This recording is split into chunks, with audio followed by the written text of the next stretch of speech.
sweat or not to sweat? That's the question many of us actually have during cold and flu season. And mommy blogger Natalie Hodson is with us this morning with maybe the answer. Maybe. Good morning. Good morning. How are you? I'm good. How are you? Good. Neither one of us are sick today, so that's I know. Thank good. goodness. Knock on wood. Now we're probably going to get sick, right? Don't say that.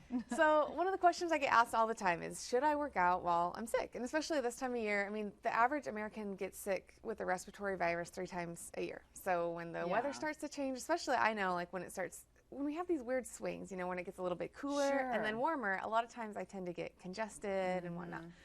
So on my website, I share a lot of workout tips, and people always ask, you know, should I work out while I'm sick? So I have a blog post on my blog, and I kind of put a little cheat sheet, a little checklist. So I'm going to, don't look. Okay, I won't look. Okay, I'm going to ask, You're gonna we'll ask see what you think, if we should work out. Okay, because my answer's no. If you have a runny nose, should you work out? Just runny nose, period, that's it? Just runny nose, yeah. I would say yes. Okay, if you have a fever, should you work out? That's where I'm going to say no. Okay, if you have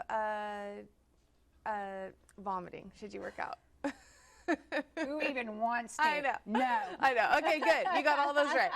So the general rule of thumb is that if it's above the neck, then you are okay to work out. So if you have like congestion or a little bit of a runny nose or you know, some watery eyes, then you're probably okay. If it's below the neck, so if you have stomach problems like diarrhea or vomiting, this is a really good morning topic, by the way, right? Hope you're not eating breakfast right now. I know. Or if you have had a fever, then the rule of thumb is to rest and let your body recover. So, you know, and then always listen to your body. I mean, if you are not feeling like you should be working out, then you should rest and recover. But, and on my blog post, I put some links. There's actually a number of studies that have proven that if you have you know, if you just have a common cold, that working out can actually make your recovery faster. And then, you know, this is kind of common sense, you would think, but people who work out regularly don't get sick as often. Oh, well, sure. Now, yeah, that does make sense. Now, but some of what you said definitely makes sense to me. Now, me, like I said, fever or not, if I'm not feeling it, the idea of working out, not so much. But I guess in my mind, the fever, well, you're going to raise your body temperature by working out. So if it's already high, probably not a good idea. Just like hot showers, not such a good idea. But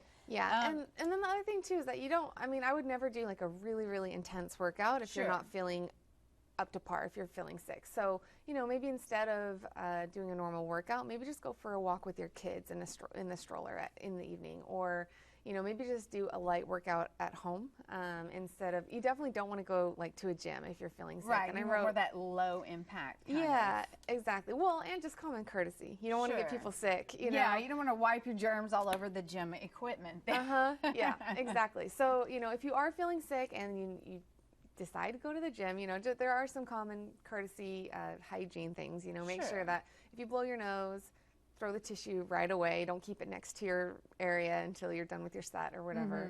Make sure you're washing your hands and using hand sanitizer. Make sure that you use a tissue and you don't just, you know, sneeze in your arm or on your hands and whatnot. So. Advice for everywhere outside of the gym. I know, right? Yeah, that's just the workplace. Not just the gym. Exactly, exactly. Well, and in fact, Rob, if we can take a look, we'll show you because you did say that you've got all of this information on your blog, which is nataliehodson.com. I think we've got a graphic. We'll show that a little bit later. But any other tips on? You know, the main thing is just really listen to your body. If you aren't feeling up to speed and if you're feeling really sick, then just, I mean, it's okay to rest and take a day off. Yeah, exactly. I mean, the faster you can get better, then the faster you're going to be able to start working out and getting into your normal routine again. So if you are taking some days off from working out, if your body's used to working out, the main thing I would just suggest is focus on like your nutrition.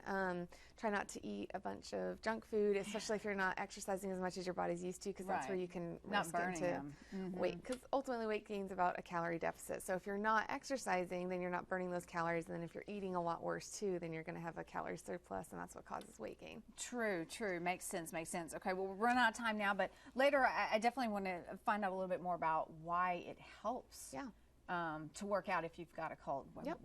Why that is. Yeah, we can talk about that and some suggestions on ways you can help yourself get better too.